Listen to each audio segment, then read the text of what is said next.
இதில் கலந்து கொள்ளாதது வருத்தமானது. கலந்து கொண்டாதவர்கள் எல்லாம் எங்க தலைவர் ராகுல் காந்தி சொன்ன மாதிரி துரோகம், தமிழ்நாட்டுக்கு செய்யற துரோகம். இப்ப இருக்கிற சூழ்நிலை நிரந்தரமாக தொடர வேண்டும் அப்படின்னா இருக்கிற 543 சீட்ஸ் தொடரணும். தமிழ்நாட்டின் பங்கு அப்படியே தொடரணும், குறையக்கூடாது. இதுதான் எங்களுடைய கோரிக்கை.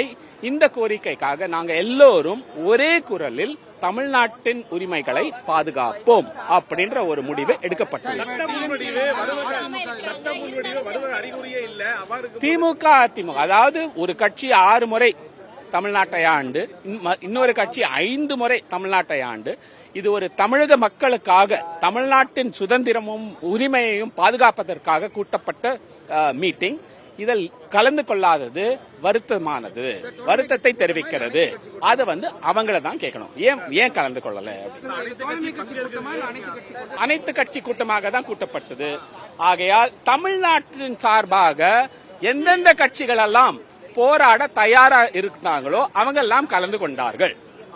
கலந்து கொண்டாதவர்கள் எல்லாம் எங்க தலைவர் ராகுல் காந்தி சொன்ன மாதிரி இந்த டைம் எட்டப்பன்.